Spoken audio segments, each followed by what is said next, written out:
vamos a hablar un poquito del cumplimiento respecto de la Unidad de Gestión Pensional y Parafiscal. La UGPP es una entidad del orden nacional adscrita al Ministerio de Hacienda. Vamos a iniciar definiendo quién es un trabajador independiente. Para esta entidad, un trabajador independiente es una persona natural, cualquiera, que no se encuentra vinculada laboralmente a un empleador, que para ese efecto tendría un contrato laboral, sino que tiene ingresos.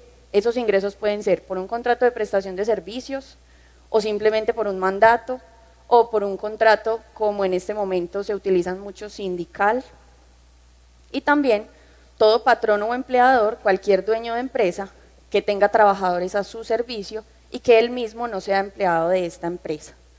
También toda persona que explote sus propios bienes, como por ejemplo los rentistas de capital. Tenemos varios requerimientos de la UGPP por personas que reciben dividendos. Entonces, hay una discusión a nivel jurídico respecto de si esos dividendos son una explotación en realidad o si son simplemente eso, dividendos.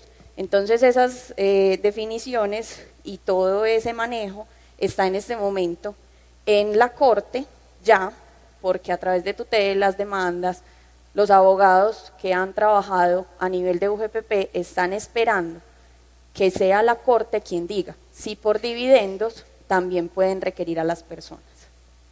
Capacidad de pago la define la UGPP como toda persona que tenga ingresos iguales o superiores a un salario mínimo.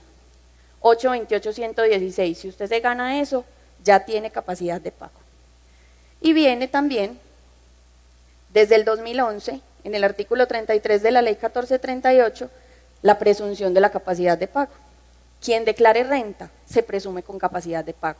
Por eso esa fue el primer objetivo de la UGPP. Le puso la lupa primero a ¿quiénes? A los que declaraban renta. ¿Por qué? Porque la UGPP tiene acceso a Moisés y al Muisca y a todo lo que ustedes quieran a nivel de datos. Incluso ya los bancos le deben brindar a la UGPP sin ningún reparo información financiera de todos nosotros. Quienes estén inscritos en Industria y Comercio y quienes tengan certificados de ingresos y retenciones se presumen con capacidad de pago. Dentro del sistema de seguridad social integral, que son todas las instituciones, normas, procedimientos que a todos nos cobijan, nos brindan cobertura de las contingencias que menoscaban la salud y la capacidad, con el fin de lograr el bienestar individual y la integración de la comunidad. Ay, es que me están requiriendo porque yo no le reporté una variación de IBC por unos ingresos que tuve adicionales. El sistema de seguridad social otorga beneficios económicos y asistenciales. ¿Qué dice la UGPP? Que le debemos pagar a ese sistema de seguridad social integral por cualquier monto adicional que percibamos como honorarios o que tengamos como ingresos, incluidos los arrendamientos. Esta composición la conocemos muy bien quienes nos encontramos aquí, entonces no me voy a detener porque tengo un tiempo corto.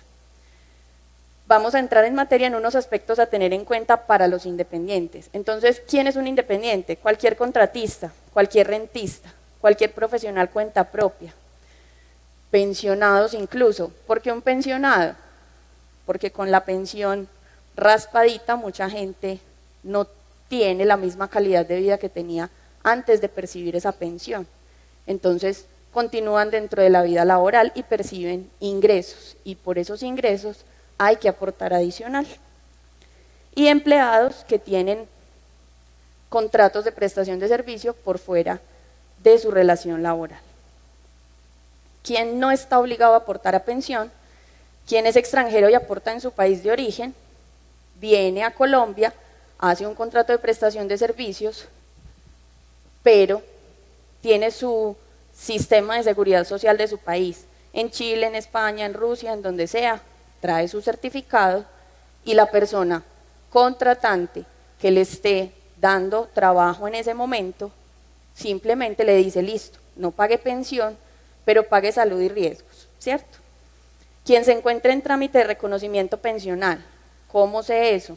con el radicado del fondo de pensiones, o si se es mujer y se tiene 50 años o más, o es hombre y tiene 55 años o más.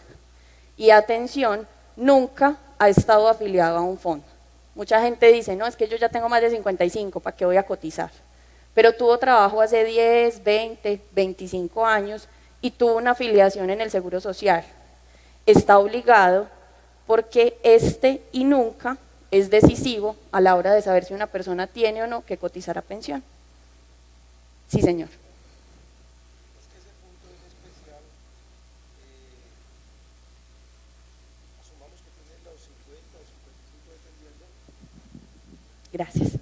Es una dificultad para los que manejamos las áreas de seguridad social integral, los fondos privados, en especial los fondos privados.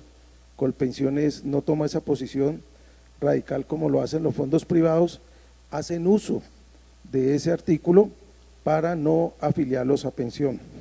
Pero resulta que uno no se afilia a pensión, se afilia a invalidez, vejez y muerte.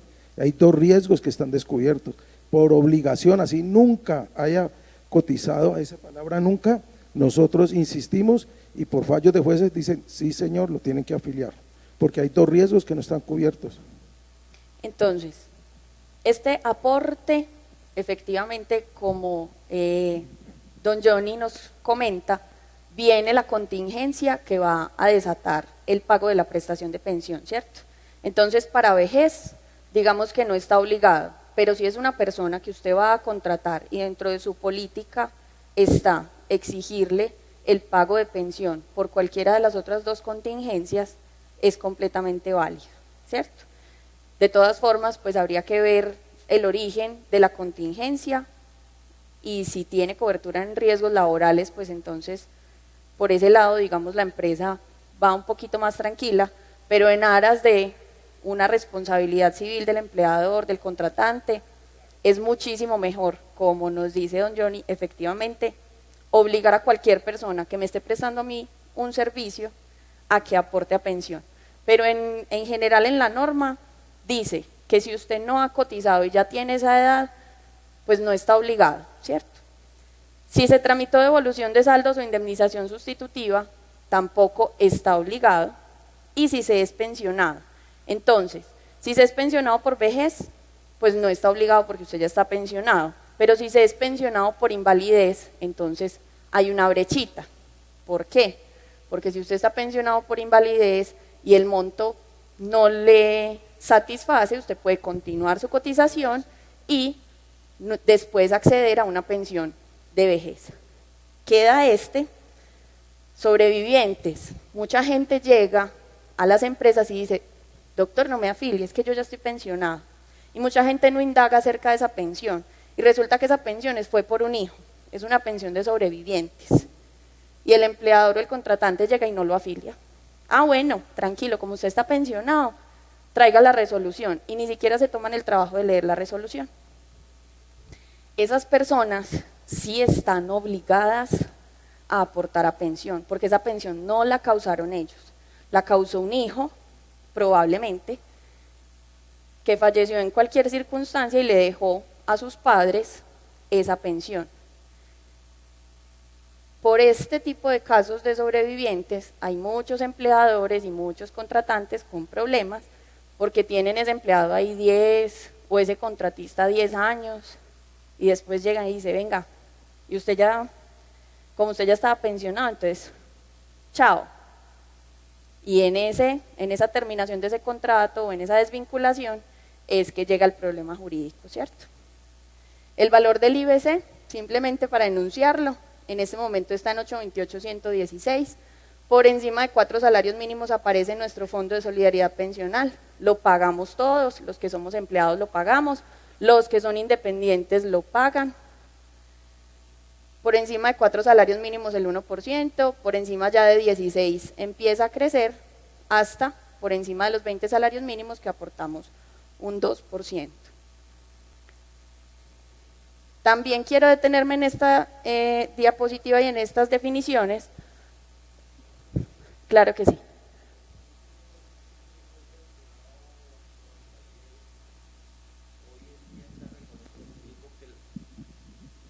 Buenos días. Un señor que está pensionado por invalidez, hoy en día está recogiendo los tiempos en las diferentes empresas en las que él estuvo y que en su momento no le cotizaron, ¿sí? Él puede cobrar esa indemnización sustitutiva. ¿Es válido o no es válido? Porque se sobreentiende que ya tiene una pensión. Yo pienso que el Estado no se obliga a pagar 2 pensiones, ¿sí? Lo que pasa es que no es que le paguen 2 pensiones, depende del origen de la contingencia. Él se pensionó por invalidez de origen laboral. Sí, señora. Un juez, porque eso depende del juez, Sí. al que le llegue, le podría otorgar la indemnización sustitutiva. Sí. En el caso de que se completen unos tiempos, Sí, claro. y se hagan el pago de los bonos pensionales, y en caso de que esos empleadores o contratantes no le hayan pagado, no le hayan exigido el pago. A él lo pensiona Colpensiones, está recogiendo los tiempos a través de un abogado con las diferentes empresas que en su momento no le cotizaron, ¿sí? No le cotizaron. Entonces, la pregunta mía va hacia allá, ¿es válido que se le pague la indemnización sustitutiva? Sí, señor. Colpensiones probablemente le diga no, usted ya tiene una asignación pensional, pero ya en el trámite judicial un juez podría obligar otorgárselo. a la empresa, a que la empresa le pague la indemnización sustitutiva. No la empresa le hace el aporte a Colpensiones a través de un bono pensional. No, porque es que nosotros se nos presentó un problema también con un señor que una indemnización sustitutiva. En su momento el municipio le pagó como 140 millones de pesos a Colpensiones y realmente lo que Colpensiones le entregó al señor fueron 10 millones de pesos. Lo que pasa es que la indemnización sustitutiva tiene un cálculo que hace el fondo para entregarle y devolverle el aporte, y el aporte es apenas el 16%. En el municipio tenemos un numeral para pago de indemnizaciones sustitutivas, lo estamos haciendo directamente, de verdad. Con Colpensiones le mandamos a hacer el cálculo actuarial y de verdad que es un atraco, realmente. Muchas gracias.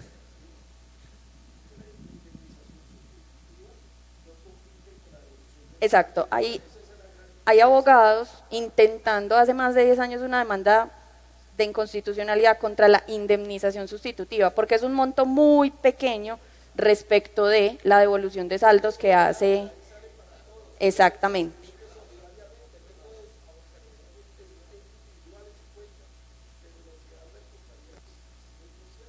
Así es.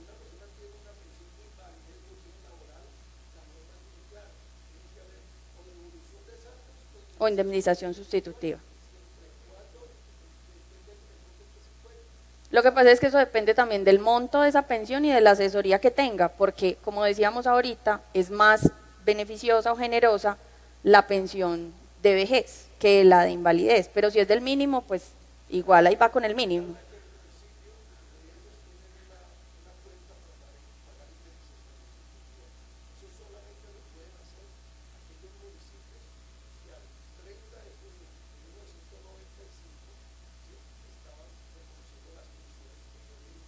Aún.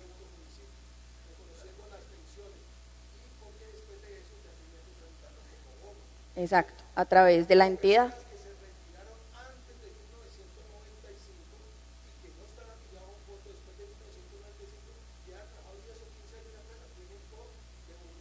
Indemnización directamente. Pero eso es de hace muchos años.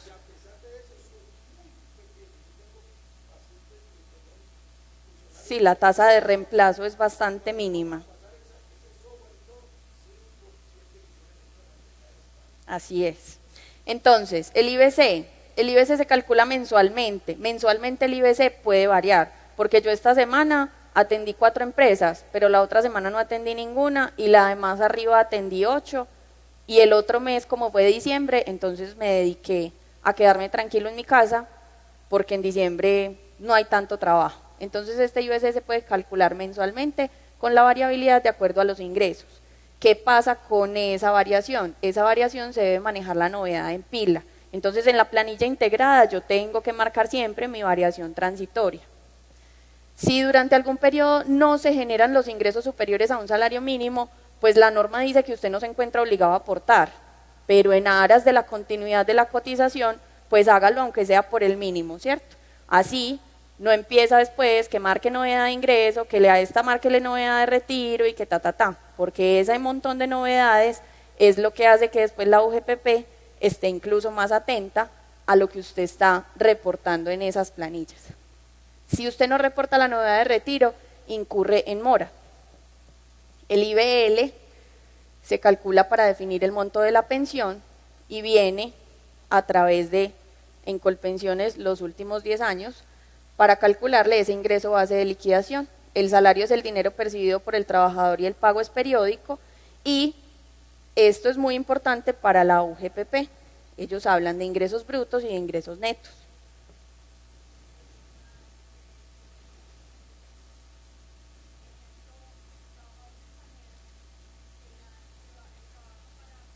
Por evento.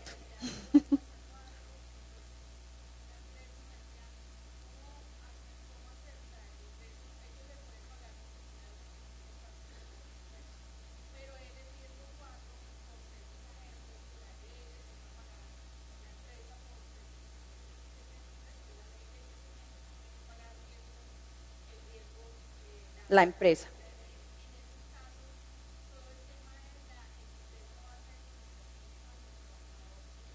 Debe ser del mínimo. Y el trabajador, exacto, y el trabajador debe hacer el aporte de salud y de pensión.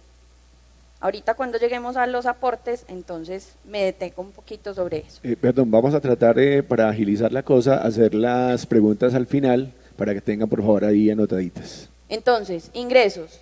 El bruto es el valor total antes de impuestos y deducciones, y el neto es lo que de verdad llegó a mi bolsillo para yo poderme gastar, ¿cierto? ¿Cómo viene una planilla? Entonces, hay que ver el tipo de planilla, los periodos de cotización y el IBC. Usted como contratante, no vamos a hablar de empleadores, sino de contratantes. Usted como contratante, ¿qué le tiene que mirar a esta planilla para poderle desembolsar el pago de honorarios a un trabajador independiente que usted tiene o por prestación de servicios? El tipo de planilla. El tipo de planilla solo puede ser I de independientes o Y de independientes agremiados. Si a usted un contratista, un independiente, una de estas personas como por ejemplo ese mensajero que le presta servicios a todas esas empresas, le lleva una planilla tipo E, usted no le debe desembolsar el pago de honorarios, porque esa planilla es exclusiva para los trabajadores que tienen contrato laboral con las empresas. ¿Qué más le tiene que mirar? El periodo de cotización. Los independientes cotizan y tienen servicios dentro del mismo periodo, no como los empleados.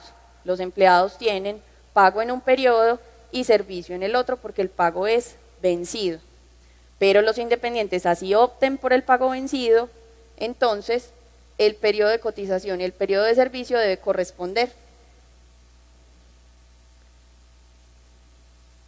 El tipo de cotizante, en este caso pues del ejemplo, es 16, que es un tipo de cotizante que casi no suena porque es un independiente agremiado, pero para el caso por ejemplo del mensajero, entonces ya usted se tiene que detener si es 3, que es independiente, si es 57 o si es 59. El pago, el IBC debe ser el mismo para todas las administradoras, para pensión, para salud y para riesgos. Siempre el IBC debe ser el mismo, debe verificar la clase de riesgo y la tarifa que está pagando ese independiente al que usted le va a desembolsar honorarios por la prestación del servicio. Si él paga caja, pues entonces se tiene en cuenta. Y viene y se fija en el total de aportes. ¿Por qué? Porque muchas personas lo que hacen es pagar 2 días, 3 días, marcan una novedad de ingreso cada mes y pagan 3 días. Los periodos deben ser completos para la cobertura, para el pago de las prestaciones económicas y para obtener prestaciones asistenciales. ¿Cómo se ajusta entonces el IBC cuando uno es independiente? Si usted tiene contratos de prestación de servicios, tiene que mirar cuántos contratos tiene. Todos los contratos los debe sumar y ese valor del mes lo puede multiplicar por el 40%. Ahí le sale el IBC para aportar a Seguridad Social Integral. Si usted es cuenta propia, entonces coge todos los ingresos que tuvo en el mes, incluidas las rentas de capital, descuenta los costos que se derivan de la actividad y ahí sí saca el 40%. Ese es el IBC para aportar a salud y pensión. Arriba dice seguridad social integral, porque cuando usted tiene contratos y los contratos son superiores a un mes, pues esa seguridad social va con riesgos, pero si usted es cuenta propia, es voluntario en riesgos laborales. Este ya no va más, es el artículo 135 del Plan Nacional de Desarrollo anterior. El que nos rige en este momento es el artículo 244 de la Ley 1955 de 2019. Otra vez, base mínima el 40% del valor mensualizado del contrato, sin incluir el IVA, porque el IVA no es mío ni de la empresa, sino que es del gobierno, ¿cierto? Viene aquí dentro de este parágrafo, para efectos de la determinación del ingreso base de cotización de los independientes, cuenta propia, y quienes tienen contratos diferentes a la prestación de servicios personales que impliquen subcontratación, habla de las expensas necesarias para la prestación de ese servicio. Las expensas necesarias están definidas en el artículo 107 del Estatuto Tributario y me dice que sí son deducibles siempre y cuando sean necesarias, sean proporcionales y tengan relación de causalidad. Si yo soy un médico y voy a ir a prestar un servicio, ¿cuáles son mis expensas necesarias? Pues si no tengo el consultorio, el alquiler del consultorio, el pago de la secretaria, los insumos con los que voy a hacer los procedimientos en caso de que los haga. ¿Qué no me puedo deducir yo si, por ejemplo, soy médico? El mensajero, por ejemplo, en caso de que yo no logre demostrar que es necesario y que tiene relación de causalidad con lo que yo hago. Proporcionales, no es que yo me gano 10 millones y entonces saco 9 por expensas necesarias y cotizo por un solo millón de pesos. Tienen que ser proporcionales, ¿cierto? Proporcionalidad, pues ya usted con el contador define si esos gastos y esos costos de la prestación del servicio efectivamente son expensas necesarias. Las expensas contribuyen a la generación de la renta y son un gasto contable para poder obtener la utilidad, eso se los ayuda a hacer el contador. El Consejo de Estado dice que todos esos gastos tienen que estar debidamente contabilizados y soportados. ¿Por qué se subraya? Porque cuando la UGPP lo llama a uno y le dice, mire, lo requiero, ¿qué es lo que yo le tengo que demostrar a la UGPP? Porque es un caso eminentemente probatorio, que yo sí tengo todos esos soportes contables muy bien organizados, con los cuales le puedo demostrar por qué, cuándo y cómo pagué mi seguridad social, cumpliendo con esas expensas necesarias. La UGPP ha recuperado más de 32.000 millones de pesos para el sistema de seguridad social colombiano, en salud y pensión. Los memes no se hicieron esperar respecto de la UGPP porque es una de las relaciones tóxicas que tienen en este momento todos los empresarios y los independientes. Requirieron a muchísimas empresas, algunas de esas no fueron capaces de responder el requerimiento, liquidaron, cerraron y se fueron, y muchos independientes también realizaron el patrimonio, pagaron y se fueron del país, porque es un costo muy elevado pagarle una sanción a la UGPP. ¿Qué es un requerimiento entonces? Un requerimiento es un acto administrativo donde a usted le dicen, venga, muéstreme, para yo poderle decir si usted va a corregir o si usted lo hizo bien y gracias. ¿Qué? La autoliquidación de aportes. La autoliquidación de aportes es el PILA. La UGPP ya sabe cuando a usted le llega el requerimiento, porque ellos ya determinaron un posible incumplimiento por omisión, inexactitud o mora. Y también le dicen pues que no olvide que los aportes que usted realice tienen que corresponder a su realidad económica actual. Entonces, ¿quién es un omiso? Lo que normalmente llamábamos un evasor. Toda persona independiente que tiene capacidad de pago y que no está aportando. Ese es un omiso. ¿Quién es un inexacto? Lo que antes decíamos, un elusor. Cuando percibo ingresos iguales o superiores al mínimo y yo tengo una cotización, pero es una cotización como de esas extrañas o irregulares. Pago 3 días, pago 5 días o siempre pago por el mínimo, aún sabiendo que hay meses que tengo mayores ingresos. También están los empleados que además perciben ingresos. Yo tengo mi empleo normal, trabajo de lunes a viernes, pero los sábados y los domingos hago consultoría y cobro por esa consultoría. Genero ingresos adicionales a las actividades que tengo en mi relación laboral. Me afilio por parte de mi empleador, pero no me afilio como independiente. O sí me afilio como independiente, pero vuelve y juega. Lo que le estoy pagando a través de pila al sistema no corresponde a la realidad de mis ingresos. También están las personas que están en un régimen especial o exceptuado, como Ecopetrol, miembros de las fuerzas militares, Fondo de Prestaciones Sociales del Magisterio o empleados de universidades nacionales que tienen actividades económicas adicionales a esa relación de régimen especial y no hacen aportes, o sí hacen aportes, pero los hacen por menos dinero. Y por último están los pensionados que tienen ingresos adicionales a esa pensión percibida por un fondo y que no le están aportando al subsistema de salud, o sí le aportan al subsistema de salud, pero ese IBC no refleja la totalidad del ingreso que le llega por esa prestación de servicio. Estos omisos están definidos en el decreto 3033 de 2019 y dicen que es que usted no se afilió, y si usted no se afilió, entonces la UGPP le da la solución. Vaya y empiece y corrija desde ya. Y después le dice, vea, como usted en el 2014, 15, 16, 17 y 18 no aportó, entonces vaya y pague. ¿Quién es inexacto? Su IBC no corresponde a la realidad de sus ingresos. La UGPP también le da la solución. Le manda una liquidación oficial y le dice, yo UGPP ya establecí que la realidad de sus ingresos fue esta. Entonces vaya, corrija lo que ya usted había pagado, porque el que paga mal, paga 2 veces. ¿Y quién es el moroso? Pues el que no pagó en la fecha establecida y tiene una cartera. Dentro del último año, las administradoras, sobre todo pues fondos y EPS, están muy pilas con los morosos porque la UGPP les dijo, es su responsabilidad.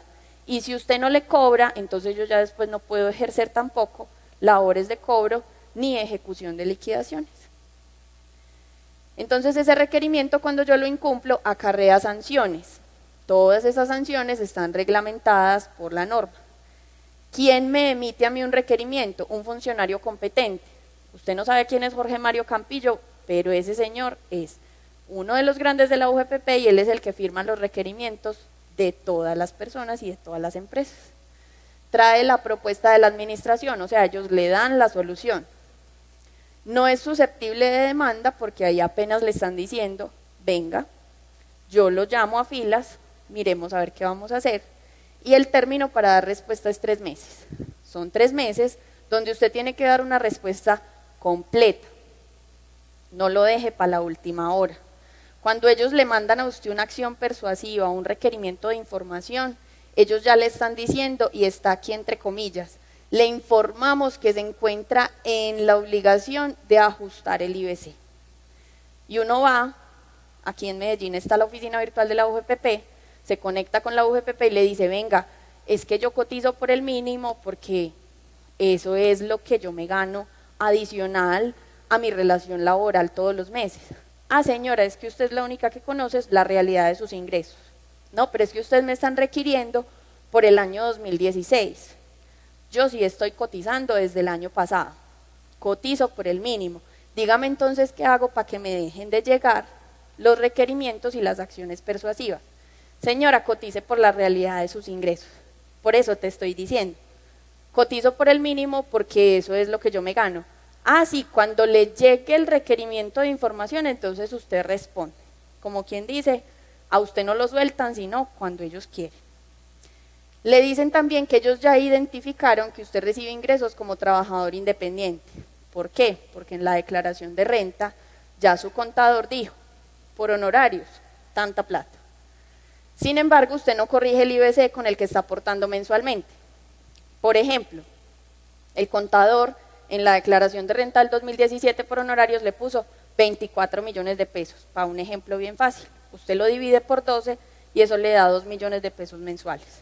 Y usted sí cotizaba, pero cotizaba por el mínimo, que eran 700 y pico. Total, usted tiene un hueco entre esos 700 y pico y los 2 millones de pesos y lo debe corregir con la sanción de mora y con los intereses a hoy.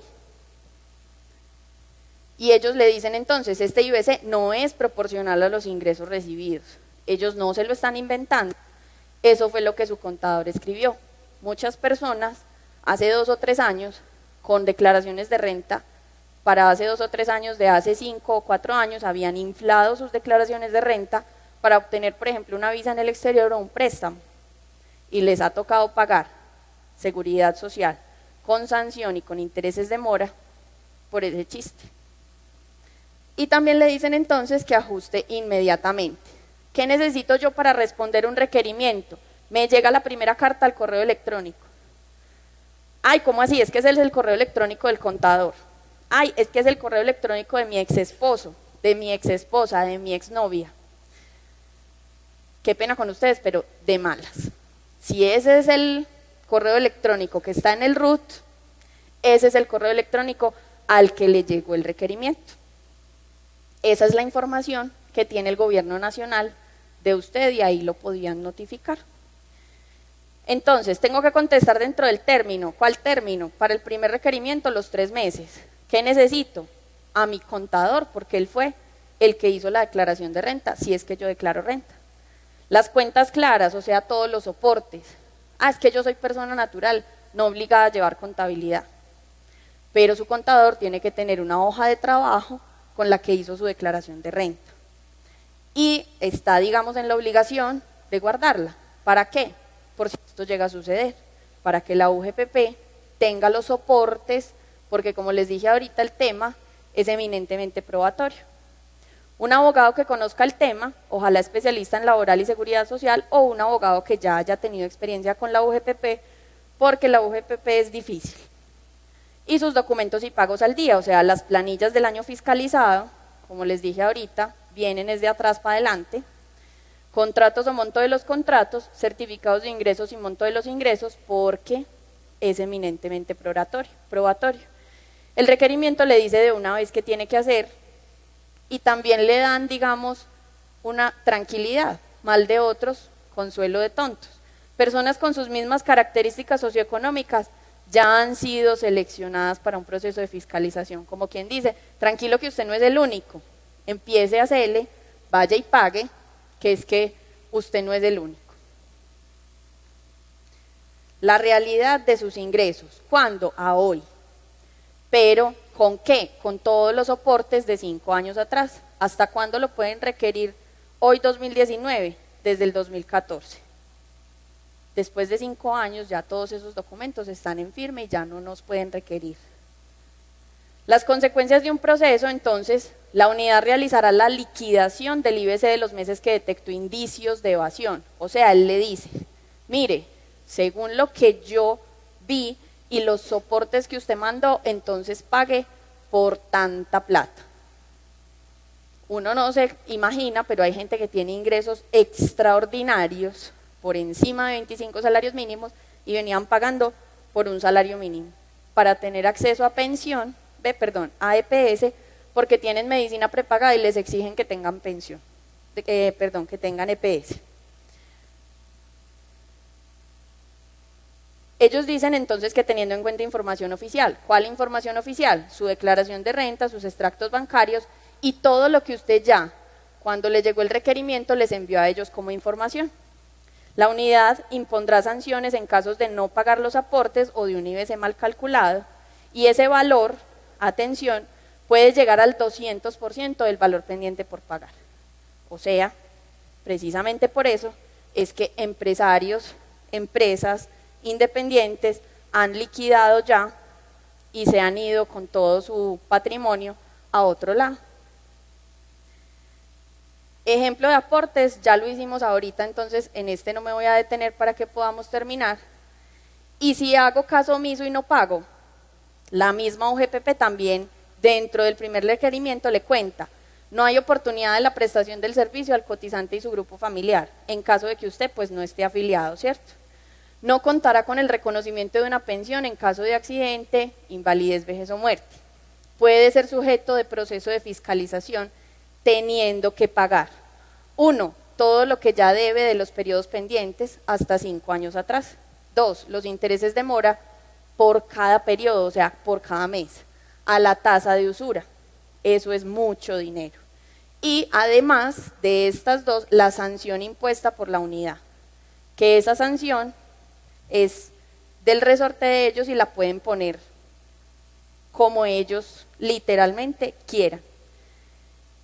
Tengo unos términos para el proceso de fiscalización. Yo les tengo que ir respondiendo a medida que ellos me van requiriendo, porque si no, entonces se viene un proceso sancionatorio. ¿Qué hacer? La mejor forma es ser siempre legal. Cuando yo doy esta conferencia, mucha gente me dice: doctora, es que yo tengo 2 apartamentos y la gente me paga a mí en efectivo, entonces eso no está llegando al banco, ni yo lo declaro en la declaración de renta porque mi contador sabe que no lo hace. Si usted es siempre legal, pues le va a ir bien, y si usted sabe que tiene esos ingresos adicionales, pues es mejor que lo haga, ¿cierto? Realizar los pagos en debida forma y por el IBS correcto, el mayor valor que pueda, porque ese es en gran parte su futuro, usted está ahí, está aportando para su pensión, y realizar siempre los pagos y tener el soporte de ello. ¿Cómo? Usted mismo se afilia y hace sus pagos en su planilla tipo I, o busca una entidad que se lo haga, pero no que se lo haga con una planilla tipo E, sino con una planilla tipo Y, o le dice al contratante: vea, reténgame y págueme usted, pero págueme bien. Mi EPS es tal, mi fondo de pensiones es tal y mi ARL es tal. Muchas gracias.